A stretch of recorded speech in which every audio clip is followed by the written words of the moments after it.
Mets-toi à la montagne. Commence à parler à la direction de ta maison. Commence à prier. Commence à parler. C'est alors que ta maison sera désenvoûtée. Parce qu'au-delà de ta maison, tu peux avoir un sorcier ou une sorcière. Plus tu parles au sein de la maison, ta parole peut trouver l'obstacle. Mais lorsque tu vas parler dehors de la maison, les vents et le serviteur de Dieu, les vents vont prendre ta parole pour le faire entrer dans la maison et désenvoûter tous les envoûtements qui étaient dans ta maison.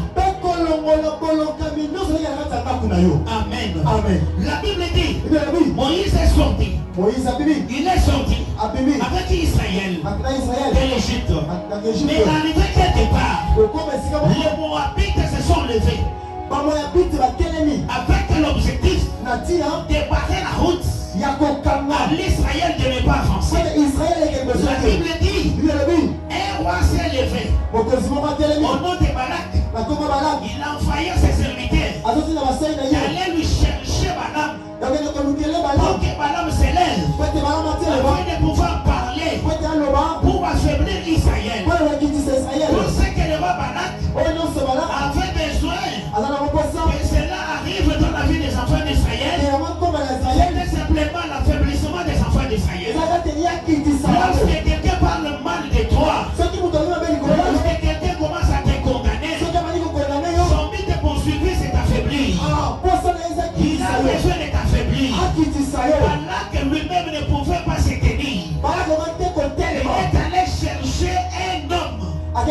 Et cet homme, au nom de Balaam, pour donner information, Balaam n'a jamais été prophète. Que personne ne te trompe. Balaam n'a jamais été prophète. Balaam était un grand magicien du coin. Mais pour tes biens, le Dieu que je te parle, le Dieu que je te prêche, et aller prendre la bouche d'un sorcier et te défendre. Que ce matin, tu récupères la bouche d'un sorcier, tu récupères la bouche d'un envoûté, et il commence à te défendre au travers de cet homme. Tu as défendu les enfants d'Israël au travers d'un homme, un magicien. Et cet homme était Balaam. Et lorsqu'il s'est tenu pour parler mal contre Israël, la Bible me dit ceci. Balaam se voyait prononcer la bénédiction à la place de la malédiction.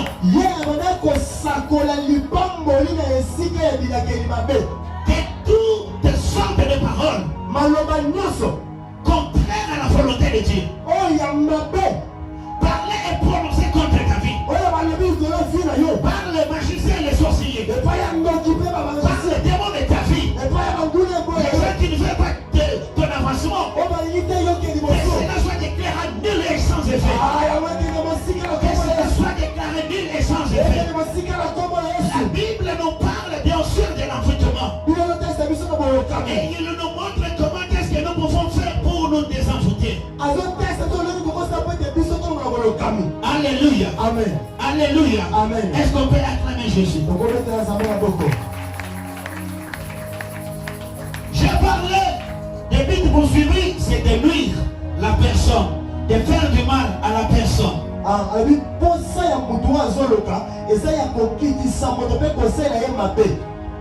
Lorsqu'on vient pour te faire du mal, il y a ce qu'on vise dans ta vie.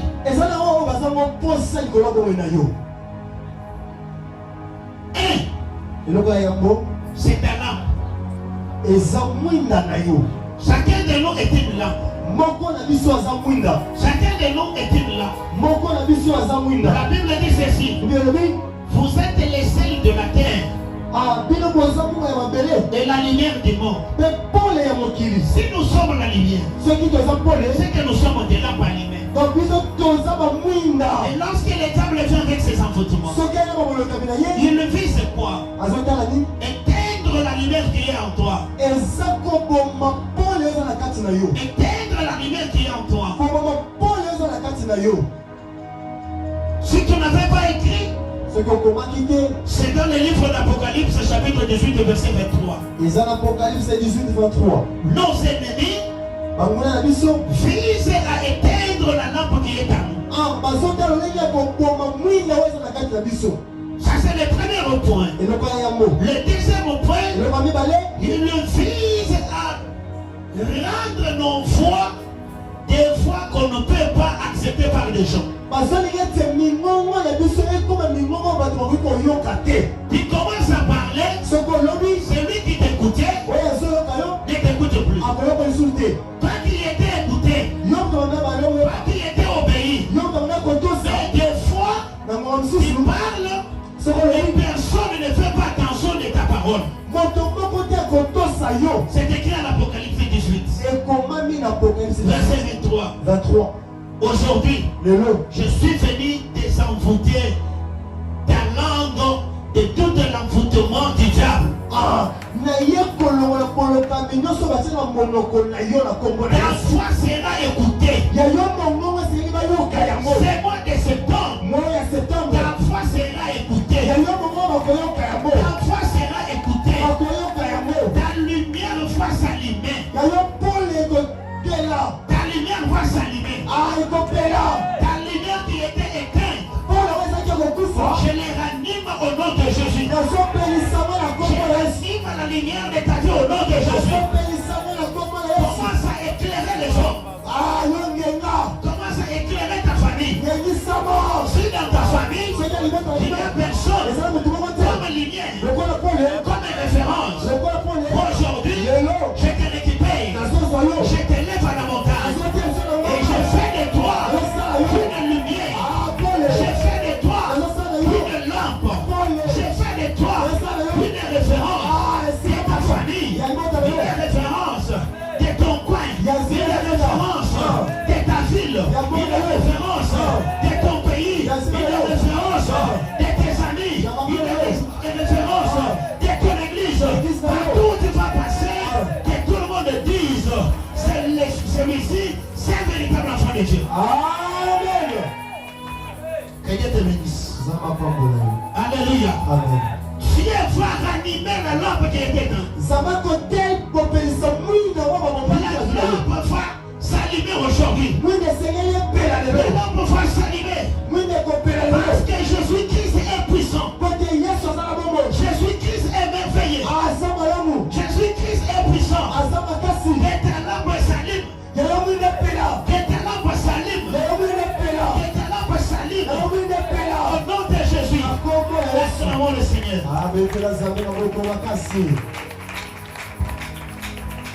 J'ai montré au peuple de Dieu les moyens que l'Éternel utilise pour nous envoûter. Le premier moyen utilisé par l'État, c'est la tentation. La tentation. Alléluia. Amen. C'est le premier moyen que le diable utilise pour envoûter les hommes. Premièrement, le diable a utilisé la tentation. Il a tenté Ève. Elle va céder. Elle va céder à la tentation du diable. Alléluia. Amen. Alléluia. Amen. Que toutes les tentations qui s'élevaient contre ta vie, qui s'élevaient pour te faire taire, toutes les tentations qui s'élevaient pour te faire taire, toutes les tentations qui s'élevaient pour détruire ton mariage, qui s'élevaient pour détruire ta vie, que cela s'arrête. Que cela s'arrête. Que cela s'arrête. Que cela s'arrête. Que cela s'arrête. Au nom de Jésus. Au nom de Jésus. Le deuxième moyen que le diable utilise, c'est quel moyen? Qui a la réponse? C'est quel moyen? Quel est le deuxième moyen que le diable utilise? Oui. Le mensonge. Le diable est le père des mensonges. Si tu as un enfant qui est le maître des mensonges,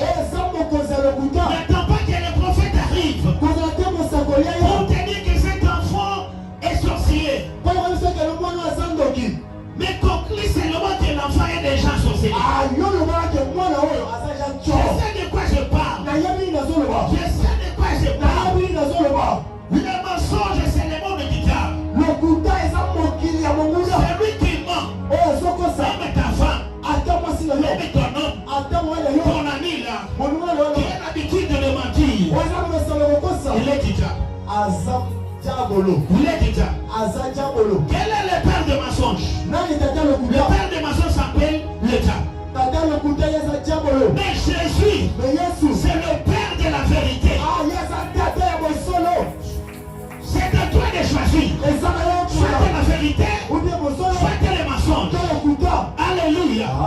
J'ai choisi du côté de la vérité. Parce que là où il y a la vérité, il y a des chemins. Là où il y a la vérité, il y a les chemins.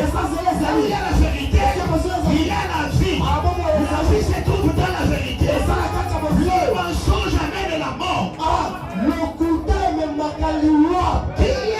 Qui est l'arme du diable ici?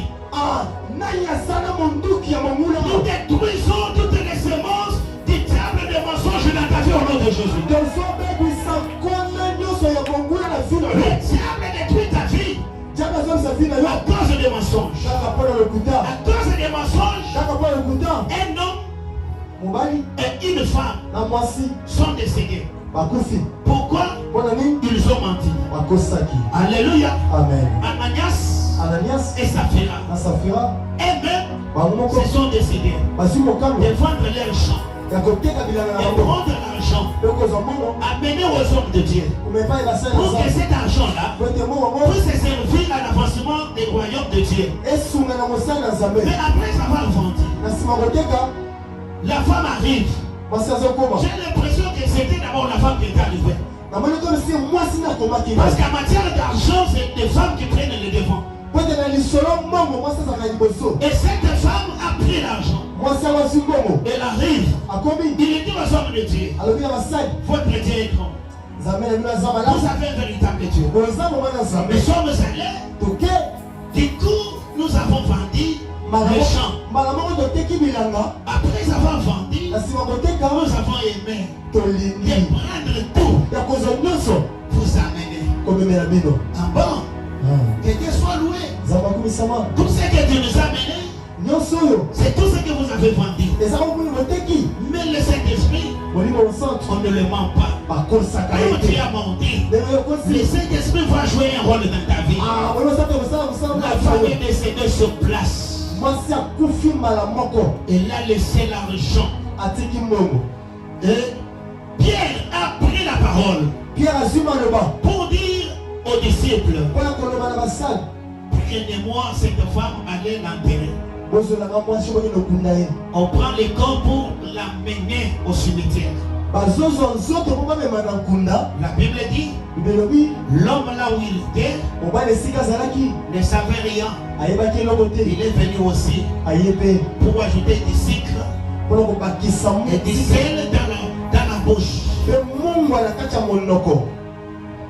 Les hommes de Dieu, c'est tout ce qu'on avait pris. C'est ce que la femme nous a amené. Pierre regardant, il dit, tu vois les pieds ici. C'est pour les hommes et les femmes qui ont accompagné le corps de ta femme au cimetière.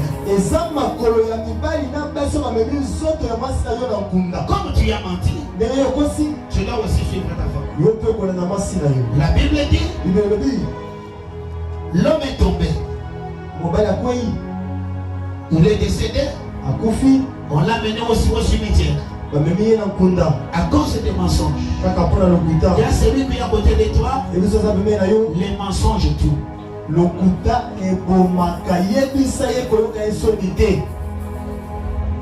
On te donne l'argent pour préparer. Tu décris tout. Et après tu vas dire à ton mari, on te paye dans les Nicolas. Mais ceux qui t'ont payé dans les Nicolas, tu as comment la place au monde de Zambopélé. Amen, l'église. On te paye, on te paye. Tant d'autres gens qui ont bien. Oyaki na libala osala kapona famille na yoto oyaki na libala posala faye na yo. Mais pour que osale la famille na yo, aussi le côté osani overdis. Papa moi so razo kosa yo telemela yo. Bon. Je suis ton pasteur. Si ta femme te ment, est-ce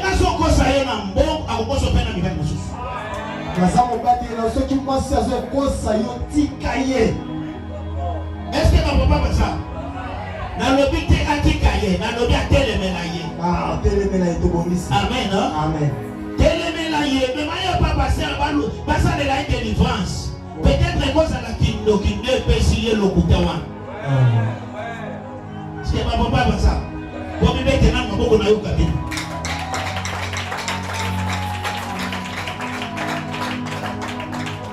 Faut que moi c'est à tes cartes, il faut yoyer. Ce qui moi ça suit nyongo il faut yoye. Ce qui est connu à toi soit nyongo. Ya bilamba zo te fuyo zo ye bate. Bongo ya kolia ozo pesa nyonso iso sili na kokata. Kwa futa nyongo awa simana mutu. Mon pasteur a comment pesa ba mutu makasi.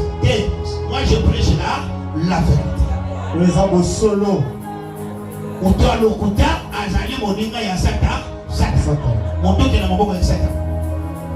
Amen. Amen. Amen. Amen. Ba mama bo bébé tele maboko bino moko. Oyoki maboko. Est-ce que oyoki maboko? Parce que quelqu'un. S'il vous plaît, je suis là pour vous désenvoûter. Je désenvoûte l'envoûtement qui était en vous là. Il faut m'aimer.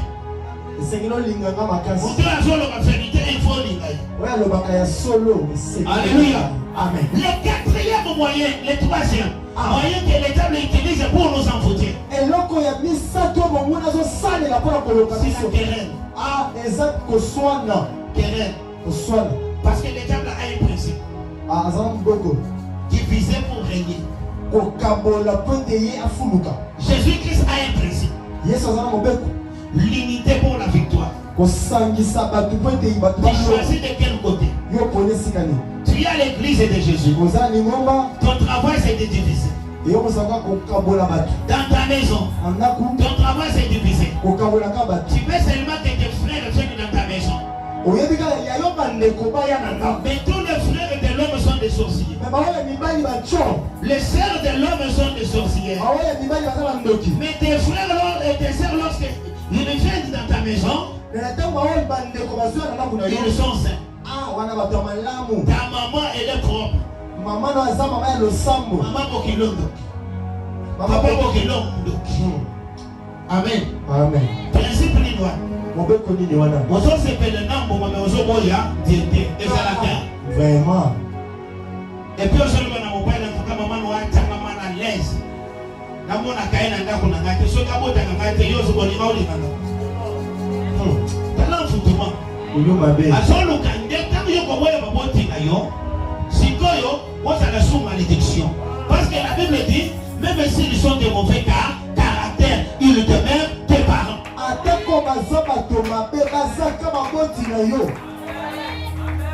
Même si elle est sorcière, c'est ma maman. Si il est sorcier, c'est mon papa. Si tu commences à me diviser de ma famille, qui est un enchanteur, et qu'il vient pour me séparer de mes parents. Alléluia. Amen. Mais quand est-ce qu'on peut se séparer des parents? Si les parents m'amènent le fétiche, je peux me séparer sur le plan spirituel. Mais sur le plan physique, ils sont mes parents. Est-ce que je dis quelque chose à quelqu'un?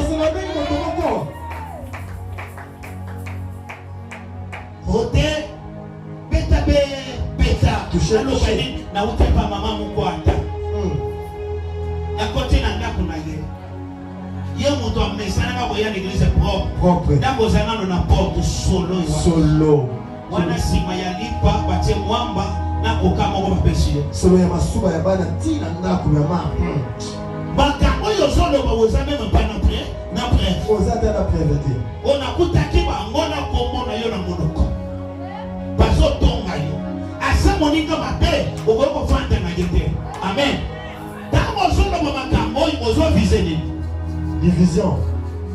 Tunaye, tunelanga yoko tunate, mais munoko ya yo maloba ya ngai. Tunelanga mo ya pemeni na yo, tango zone loba mabe ya moninga pemeni ya moto mosusu, objectif nini ozolo. Tala ina miso tunaye. Nikolo ya lingala bisabiso nini? Achanger ta bilamba nazo tuna bilamba ngo elataka yeto ye moto alataka bilamba. Bilamba Tala fotoma minezo sa. Besoin na yo objectif ne ezaka kasani akabo. La semence de diable. Bakona ya munguna. Tokotika la kimia te tokoluba. Parce que Jésus a fait tout. Mais semence est diable, c'est que la semence est diable. Judas Iscariote a dit que le bon on a terre. Mais hier soit pas de côté ailleurs. À Joana que cette église a fait ça hier. Malgré que ça m'a fait ça hier, mais elles ont trahi les caca. Puis je fais l'église, Tokoloba, Judas, Bazali, semence est diable, Bazanga Kate, Tokoloba. Yo mouton somi toboy, tika ya mon nom de Jésus. Tika ya mon nom de Jésus. Nous voulons l'unité pour vaincre le diable. Nous voulons l'unité pour aller plus loin. Nous voulons l'unité pour régner dans ce monde. Si tu es là pour nous amener à la division, tes œuvres seront dévoilées. Et tu seras frappé. Je vais te montrer comment on va les frapper aujourd'hui. Le quatrième point, c'était quoi? L'arme du diable, quatrième point. Pardon? Des découragements. Donc des découragements. Amen. Acclamons d'abord Jésus. Acclamons. Acclamons. Fais-moi avec courage. Jésus, ça y est, malgré découragement, ne te décourage pas. Ne te décourage pas. Alléluia. Amen. Alléluia. Le diable utilise les découragements pour nous faire reculer et nous laisser la place de régner. C'est pourquoi il nous amène les enseignements comme quoi ne montez pas à la montagne. Pourquoi Christ était monté à la montagne? La Bible dit à chaque fois qu'il finissait à prêcher, à prier, il montait à la montagne. Mais toi, tu viens avec l'enseignement nous dire qu'à la montagne, on ne peut pas aller à la montagne. Tu nous décourages d'aller à la montagne. C'est que tu as un mauvais enseignement. C'est que tu as la semence du diable. Parce que ce sont des occultistes qui nous amènent cet enseignement-là. Amen, église. Amen. Ah, tu viens d'arriver à l'église. Total la yo. Biso to sala to lemba. Samba loba aloba na ye trop. Mais tout le monde a un changement. Biso ba doyen, tout le monde est lobo te. Nous sommes dans le gagné. Découragé. Pour décourager quand. Pendant la émission to sala to monde le bon ça. Ah. Ça partit dans la main de moto. Ce qui le veut s'imiter le possible. Amen. Que personne te décourage. Que personne te décourage. Il faut avoir l'amour de Dieu. Pas quoi ça y est, même s'il y a la pluie, viens à l'église. Montre-lui ton amour. Tu verras de quoi il est capable. Tu verras de quoi il est capable. Pour les décourager les autres. Pour décourager l'église, mais il y a le place de Nazareth. Pardon. Hein? Tu vas décourager la place de 300, 200, bisous de zone qui t'attaque. Ah, église de zone t'attaque. Mais il y a besoin de décourager par tout aux accords. À changer de méthode. Vous avez découragé par tout la prendre. Je me suis dit que je suis un peu de yo oso longwa awate oso décourager bato ba longwa a objectif de nos ans. La semence est déjà. Kona ya jabolo. Wana vanda lobi na biloko ate le loko so offrande. Abana ki bien na ko suki samabe. Amen. Amen. Amen. Amen. Atope so offrande te zambe oyo na zo salela akopesa ka commission. Amen. Parce que nena na zo te ya na sana commission. Tout commissionnaire mérite son salaire. Alléluia. Amen. Mais le plus important c'est de dire la vérité. Ya motene du somo solo. Ce qu'on était placé dans yote, même si ça a découragé à Baninga, il va moquer. Ah, ça me y moi je me réserve. Je me réserve parce que ma parole pèse trop. Comment discerner si je suis envoûté ou pas?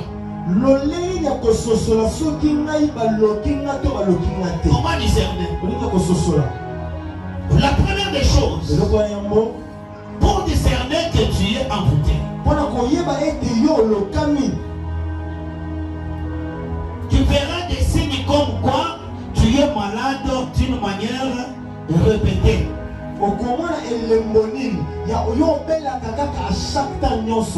À chaque fois que tu as l'argent, il y a une maladie qui commence.